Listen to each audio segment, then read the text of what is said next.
우리 찬양대 찬양 들으면서 사순절 꼭 맞는 찬양이었다 이런 생각이 들어서 은혜가 되었는데요.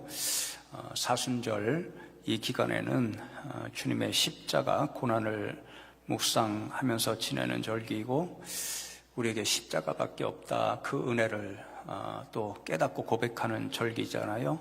그런 마음을 품고 옆에 계신 성도님들과 인사 나누실 때에 십자가 은혜밖에 없습니다. 그렇게 인사 나누시면 좋겠습니다.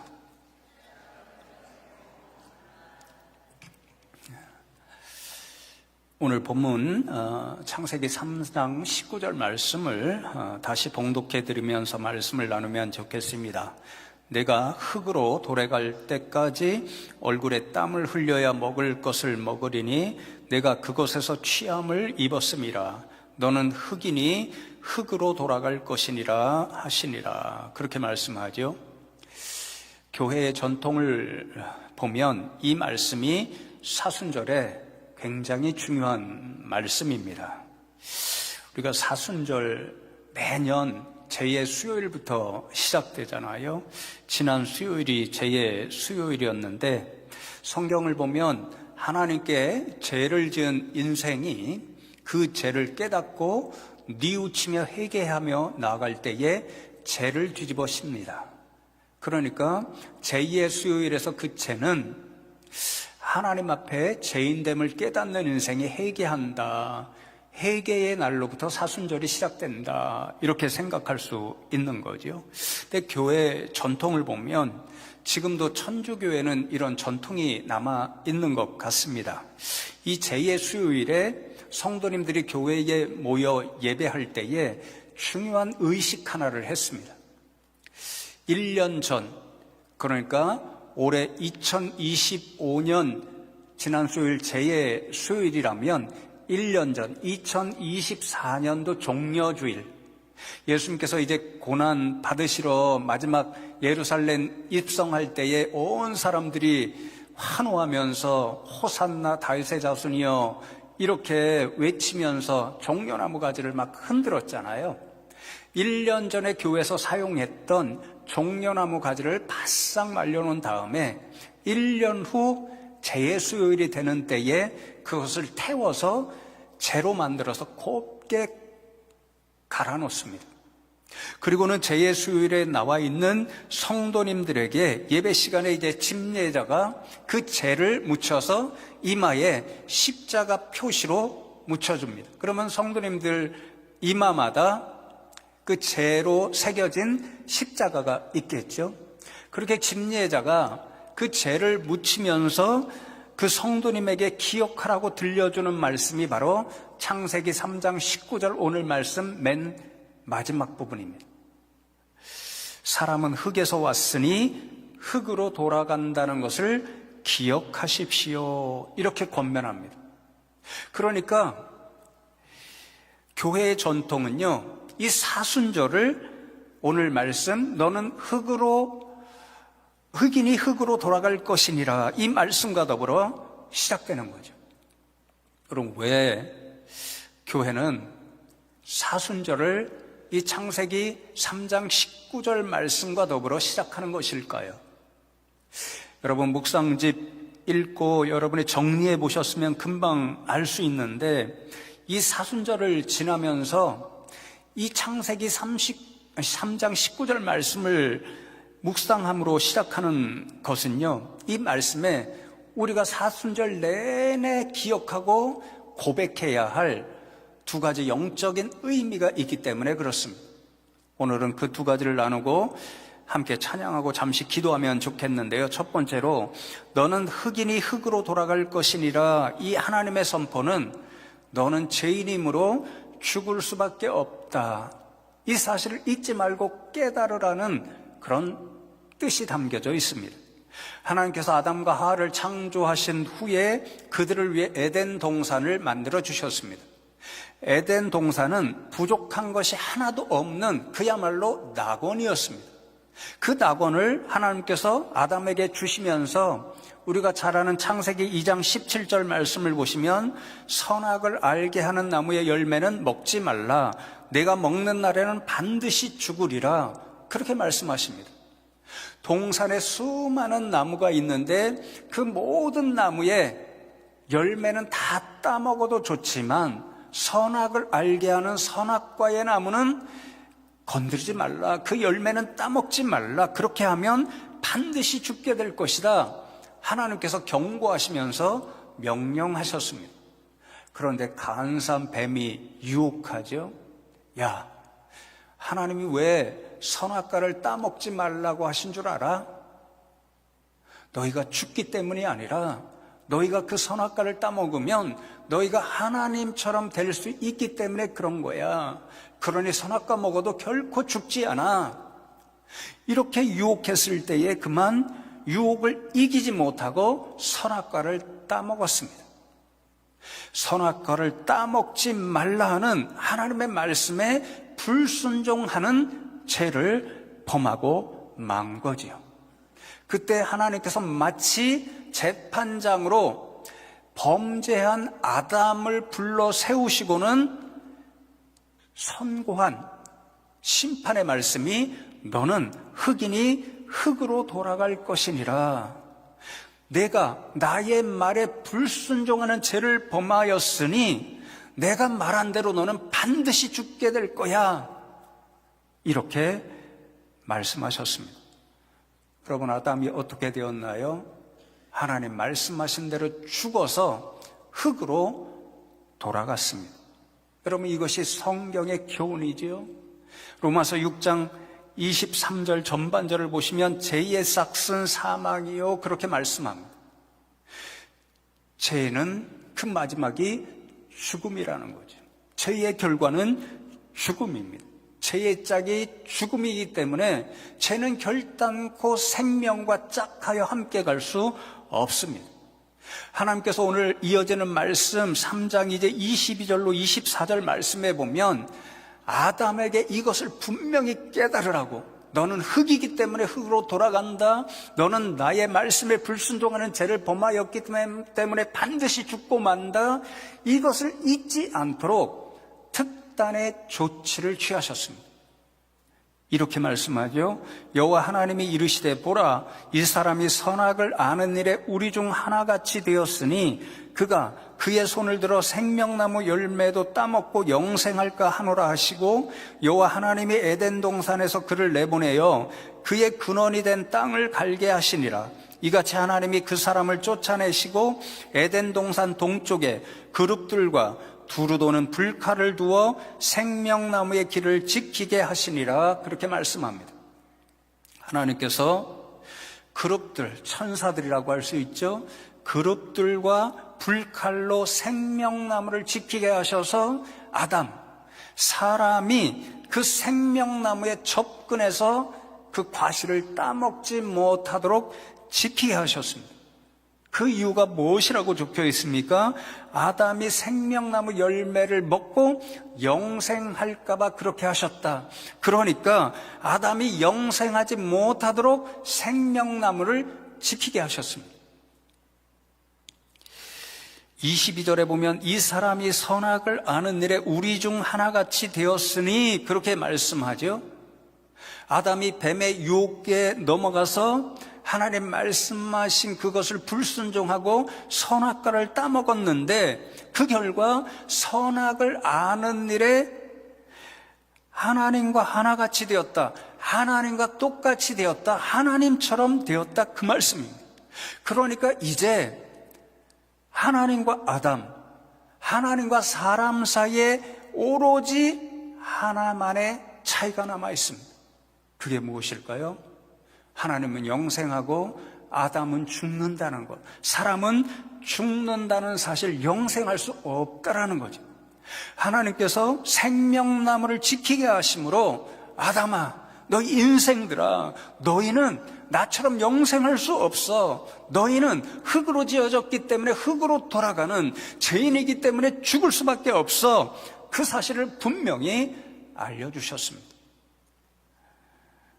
사랑하는 성도 여러분, 바로 여기에 교회가 오늘도 창세기 3장 19절 너는 흑인이 흑으로 돌아갈 것이니라 이 말씀과 더불어 사순절을 시작하는 이유가 있습니다. 우리는 이 말씀을 묵상하면서 오늘도 저 십자가를 바라보며 그래 나도 아담처럼 흙으로 지어졌어. 나도 하나님 앞에 서면 죄인이야. 그래서 죽을 수밖에 없어. 이 사실을 깨닫고 또 깨달아야 하기 때문에 그런 거죠. 여러분, 이 사실을 깨닫는 것이 왜 그토록 중요할까요?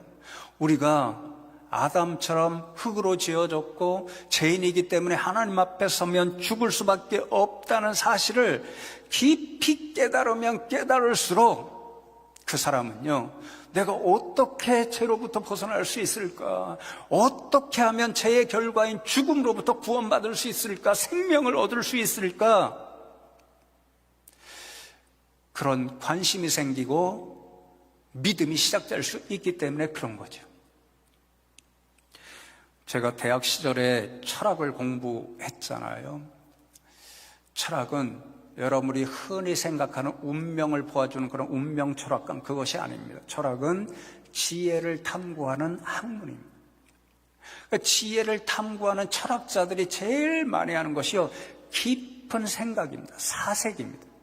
심지어 소크라테스 같은 사람은요, 어떤 철학적 주제를 가지고 깊이 생각에 잠기잖아요. 그러면 흔히 길을 가다가 멈추어 서서 묵상하기 시작합니다. 생각하기 시작합니다. 그래서 기록에 따르면요, 소크라테스 같은 사람은 어떤 한 가지 철학적 주제, 그것을 사색하는 것에 빠져서 밤이 새는 것도 모르고 밤새도록 한 자리에 서서 깊은 사색에 잠기고는 했다고 합니다. 제가 철학을 공부할 때에 저희 과 친구 중에 한 친구가 소크라테스와 비슷한 친구가 있었습니다. 진짜 그 친구는 진지하게 철학적 사색을 즐기는 친구였습니다. 그래서 어떤 깊은 생각에 빠지잖아요. 그러면 소크라테스처럼 어떤 한 자리에 서서 계속해서 서 있습니다. 해결될 때까지. 그런 친구가 어느 날은 제게 묻습니다. 현수야, 내가 믿는 하나님, 그 성경을 보면 모든 사람들이 다 죄인이라고 그러는데 나는 아무리 생각해도 그것을 이해할 수가 없어. 어떻게 모든 사람이 다 죄를 짓지 않았는데도 죄인일 수 있냐? 나 같은 사람, 내가 무슨 도둑질을 했니? 아니 살인죄를 저질렀니? 내가 어떻게 죄인이냐? 그렇게 이야기합니다. 너무 오랜 시간이 지나서 제가 어떻게 정확히 대답했는지는 몰라도 어렴풋이 생각나는 것이 어떤 방식으로 대답을 했냐면요, 내가 지금 죄인이 아니라고 생각하는 그것이 너의 죄야, 이렇게 이야기했습니다. 그러면 그 친구가 어떻게 되었을까요? 지금은 어떻게 살고 있는지 연락이 닿지 않습니다. 그런데 철학을 공부하며 졸업할 그때까지 자기는 여전히 죄인이 아니라고 생각했기 때문에 죄로부터 어떻게 벗어날 수 있을까? 죄의 결과인 죽음으로부터 내가 어떻게 생명을 얻고 구원받을 수 있을까? 그런 관심은 하나도 없었습니다. 무엇을 말하는 것인가요? 하나님 앞에 자신이 죄 있다 고백하지 않는 사람은요, 구원의 길이나 생명의 길을 얻는 것에 전혀 관심을 가질 수도 없고, 그러니 믿음의 일이 싹틀 수도 없습니다. 그러니 이 시간에 사순절을 지나면서 저와 여러분이 교회 전통처럼 너는 흑인이 흑으로 돌아갈지니라 이 말씀을 깊이 묵상해야 하는 까닭은, 이 말씀을 통해서 우리가 아담처럼, 그렇구나, 우리가 하나님 앞에 서면 의인은 하나도 없다고 말씀했는데 나도 아담처럼 죽을 수밖에 없는 죄인이다, 이 사실을 깊이 깨달으면 깨달을수록 우리는 그만큼 더 어떻게 하면 내가 죄로부터 건짐을 받을 수 있을까? 어떻게 하면 내가 죽음으로부터 구원을 받고 생명을 얻을 수 있을까? 그 관심이 생기고, 그러면 그럴수록 점점 더 십자가가 보이고, 그러면 그럴수록 점점 더 믿음이 싹트기 시작하는 거죠. 그래서 교회의 전통은 오늘 말씀 창세기 3장 19절로 사순절을 시작합니다. 그러나 사랑하는 성도 여러분, 이 사순절을 지나면서 오늘 말씀 잊지 말고 기억하시면서 이 말씀 묵상할 때마다 그렇다 나도 하나님 앞에 아담처럼 흙으로 지은 바 되어서 죽을 수밖에 없는 죄인이다, 이 사실을 깊이 더 겸손하게 깨닫고 고백하는 저와 여러분 되면 좋겠습니다. 그러면 우리 마음으로부터 더 은혜를 사모하면서 하나님께서 주신 생명의 길이 있잖아요. 저 십자가를 눈을 들어 바라보는 일이 더 많아지고 깊어질 줄로 믿습니다. 그래서 여러분, 두 번째, 너는 흙이니 흙으로 돌아갈 것이니라, 이 하나님의 말씀은요, 저 십자가에 죄의 답이 있다, 저 십자가에 생명이 있다, 저 십자가에 달리신 예수님 안에 생명이 있다, 그것을 교훈해 주시는 말씀입니다. 여러분, 죄의 결과는 죽음이라고 말씀드렸죠. 성경이 분명히 우리에게 교훈하죠. 죄가 있는 곳에는 생명이 없습니다.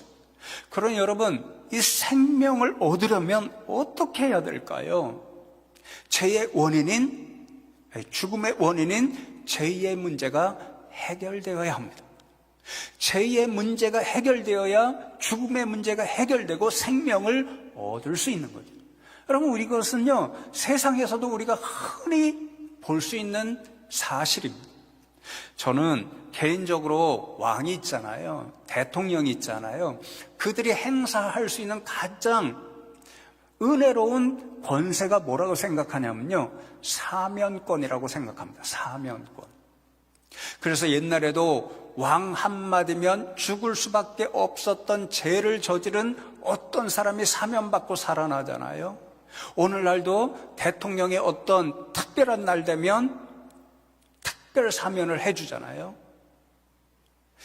그래서 제가 정말 좋아하는 사람이 죽을 수밖에 없었는데 살아서 오늘도 우리에게 너무도 위대한, 뭐랄까요, 역작을 남긴 그런 사람이 있습니다. 제가 개인적으로요, 대학교 2학년 즈음부터 군대 시절에 도스토옙스키, 러시아 소설가를 너무도 좋아했습니다. 나중에 알게 된 사실인데 그분이 기독교 믿음, 그러니까 예수님을 믿는 사람으로 모든 작품에 그 믿음에서 올 수 있는 질문들을 소설화했던 것을 알게 되었습니다. 그래서인지는 몰라도 그분에게 제가 푹 빠져서 그때까지 우리나라 말로 번역된 모든 도스토옙스키의 소설을 사서 읽었습니다. 군대에 가서도 시간만 나면 읽고 또 읽었습니다. 여러분 잘 아시는 죄와 벌, 까라마초프가의 형제들, 이건 정말 명작 중에 명작입니다. 그런데 이런 위대한 작품이 세상에 나오지 않을 수도 있었습니다. 왜냐하면 28살 되던 해에 이 도스토옙스키가요, 황제를 반대하는 내란 모의 사건에 연루되어서 사형을 당할 수도 있었기 때문입니다. 여러분이 아마 그런 예화를, 설교를 많이 들으신, 신앙생활을 오래 하신 분은 들으셨을 것인데요, 이분이 나중에 이제 자신이 사형 집행 당하기 전에 5분의 시간이 남았을 때에 그 5분의 시간을 어떻게 사용하려고 생각했던가, 그것을 고백하는 그런 기록이 남아 있습니다. 5분 중에 2분은 주변에 있는 동료들과 작별 인사하는 데 사용하고, 또 2분은 자신이 그때까지 어떻게 인생을 살아왔는가 정리하고 돌아보는 데 사용하고, 나머지 1분은 사형 집행 당하는 데 볼 수 있는 하나님이 지어놓으신 모든 피조물들의 아름다움을 보면서 내가 죽을 거야, 이렇게 생각했습니다. 그래서 자신이 계획한 대로 2분은 동료들에게 작별 인사를 합니다. 또 2분은 지금까지, 그때까지 살아왔던 자신의 삶을 돌아보았습니다. 나머지 1분 이제 자신의 앞에 펼쳐진 하나님께서 지어놓으신 여러 피조물들을 바라보는데 순간 사형을 집행하는 병사들이 총탄이죠. 총탄을 놓고 장전하는 소리, 그 딸깍 소리가 들려옵니다. 그때 어마어마한 견딜 수 없는 죽음의 공포가 자신에게 몰려왔다고 합니다. 근데 바로 그 순간에 기적이 일어난 거죠. 황제가 전령을 보내서 멈추시오, 사형 집행을 하지 말라는 황제의 명령이요, 이렇게 해서 그가 살아났습니다. 여러분, 만일 황제의 그 명령이 없었다고 한다면 어떻게 되었을까요? 도스토옙스키는 죄의 결과로 죽었을 것이고 그의 위대한 작품들 역시 세상에 탄생하지 못했을 겁니다. 모든 게 죽음으로 끝이 나는 거죠. 여러분, 마찬가지입니다. 우리가 영적으로 죄의 문제가 해결되지 않으면 인생은 하나님 앞에서 다 죽습니다. 하나님 앞에 서면, 심판대 앞에 서면 하나님으로부터 영원한 죽음을 선고받고 지옥에 가는 거죠. 그런데 여러분, 여기에 하나님의 놀라운 은혜가 나타나지요. 하나님은요, 우리 인생들을 불쌍히 여겨 주셔서 우리 인생들이 죽음으로 끝나는 것을 원하지 않으셨습니다. 우리 인생들을 죽음의 권세에 넘겨주기를 원하지 않으셨습니다. 사탄에게 넘겨주기를 원하지 않으셨습니다. 그래서 하나님은 우리의 인생의 죄를 해결해 주시는 구원의 길을 친히 마련해 주셨습니다. 그 구원의 길이 무엇인가요? 오늘도 생생하게 보고 있는 저 십자가입니다. 하나님은 우리 인생들의 죄를 사하여 주시기 위해서 독생자 예수님을 세상에 보내주셨고, 그 예수님을 저 십자가에 우리 인생들을 위한 속죄의 제물, 대속의 제물, 화목의 제물로 내어주셨습니다. 그래서 요한일서 2장 2절 말씀을 보시면 그는 우리 죄를 위한 화목제물이니 우리만 위할 뿐 아니요 온 세상의 죄를 위하심이라 그렇게 말씀하고, 그리고 4장 10절에도 사랑은 여기 있으니 우리가 하나님을 사랑한 것이 아니요 하나님이 우리를 사랑하사 우리 죄를 속하기 위하여 화목제물로 그 아들을 보내셨음이라 그렇게 말씀합니다. 구약시대의 이스라엘 백성들은 자신의 죄를 용서받기 위해 짐승을 잡아 그 피를 제단에 뿌리며 하나님께 속죄제물로 드렸지요. 그러면 하나님께서 그 짐승, 그 피를 대신 받으시고 진짜 죽어야 할 죄를 지은 그 사람을 용서하시고 살려주셨습니다. 문제는 그 속죄제물은 끊임없이 잡아야 한다는 거죠. 짐승이 매일같이 죽어야 했습니다. 만일 오늘도 그러한 속죄 제사가 이어졌다고 한다면 예배드리는 이 가운데도요, 교회 밖에서 번제단을 세워놓고 오늘도 수많은 짐승을 잡아 하나님 앞에 속죄 제물로 드려야 합니다. 그러면 당장 동물보호단체에서 쫓아서 난리가 나겠죠. 하나님이 이런 문제를 해결해 주셨습니다. 예수님을 단 한 번에, 그리고 영원한 속죄의 제물로 저 십자가에 내어주심으로 누구든지 속죄의 제물 대신 그 예수님만 믿으면 그 죄를 용서해 주시고 죽음으로부터 생명으로 옮겨주십니다. 그래서 우리가 너무도 잘 아는 요한복음 3장 16절의 말씀이 그 모든 은혜의 말씀을 요약해 주시죠. 하나님이 세상을 이처럼 사랑하사 독생자를 주셨으니 이는 그를 믿는 자마다 뭐라고요? 멸망하지 않고 영생을 얻게 하려 하심이라. 조금 전에 읽었던 로마서 6장 23절 전반부 아니라 후반부에 보면요, 죄의 싹은 사망이요 그러나 하나님의 은사는, 하나님의 선물은 그리스도 예수 우리 주 안에 있는 영생이니라. 그렇습니다. 여러분, 죄인은요 다 멸망하게 되어 있습니다. 하나님 앞에 죄 있는 그대로 서면 다 죽음으로 끝이 나게 되어 있습니다. 그러나 우리를 위한 속죄의 제물, 화목의 제물로 저 십자가에 달려 죽으신 그 예수님을 바라보고 그 예수님을 구주로 믿으면 하나님께서는 그 어떤 인생이든지 그 죄를 사하여 주시고 영생을 선물로 주십니다.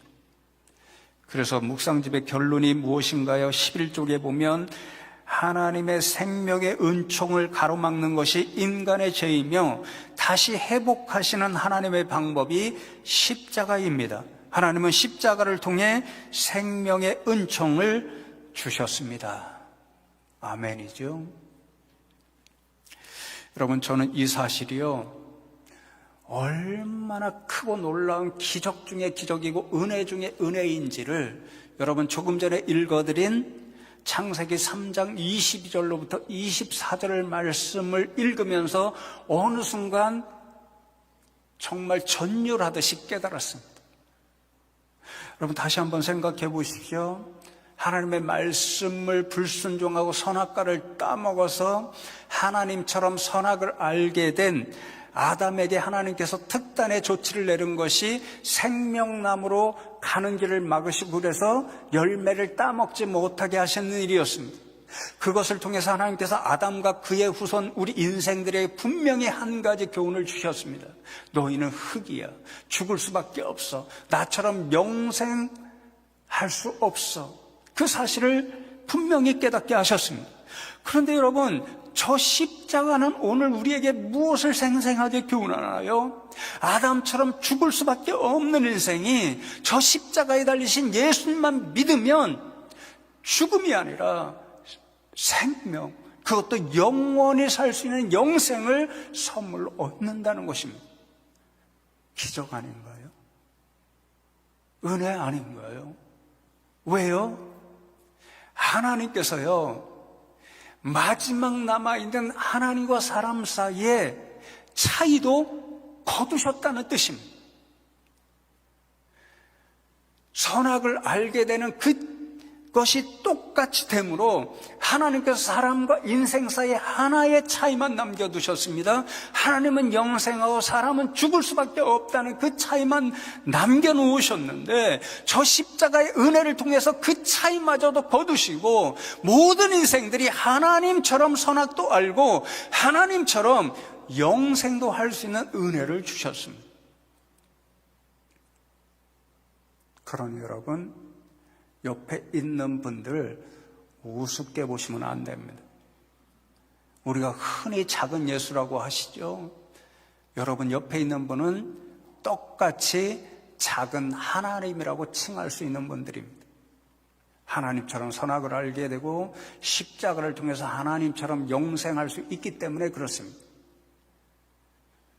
멀뚱하게 보세요. 제가 이상한 말 하나요? 아니잖아요. 성경상 맞잖아요. 그러니까 옆에 있는 분들에게요, 한번 축복하면 좋겠습니다. 작은 하나님이십니다. 그렇게 말씀해 보세요. 아멘이죠. 이제 말씀을 맺습니다.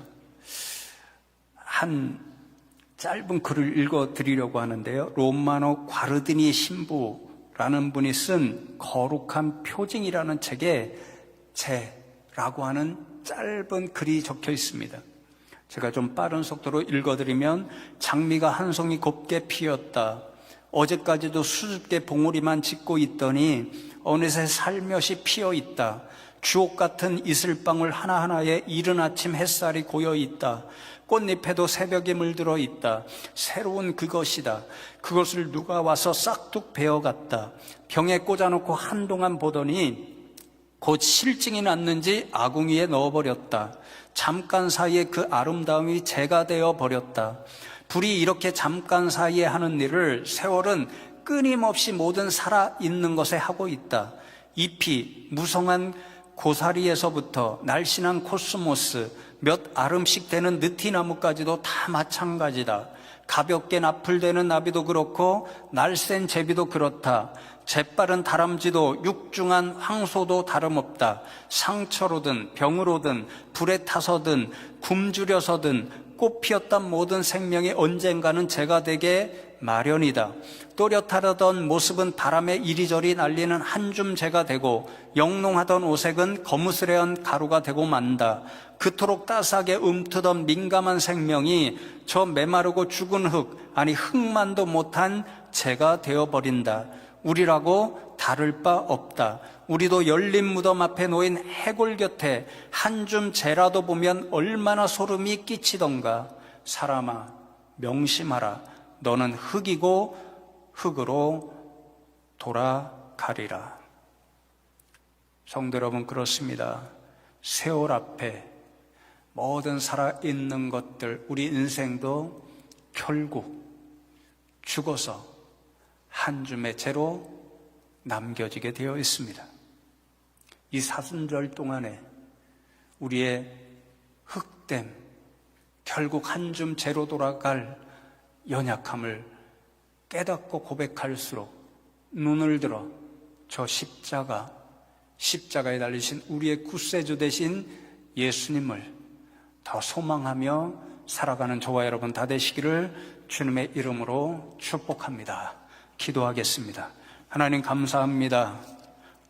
사순절을 지나는 첫 주일에 저희들 불러주시고 말씀을 통해서 이 사순절 동안에 우리가 기억해야 하는 생명의 교훈을 깨우쳐 주심에 감사함을 드립니다. 하나님, 그렇습니다. 우리는 아담처럼 죄로 인해 죽을 수밖에 없는, 흙으로 돌아갈 수밖에 없는 존재인 것, 연약한 존재임을 날마다 깨닫게 하시고 그럴 때마다 눈을 들어 우리의 소망이 되는 저 십자가, 우리의 구주신 예수님을 더 바라보고 소망하며 살게 하여 주시옵소서. 감사드렸고 예수 그리스도의 이름으로 기도드리옵나이다.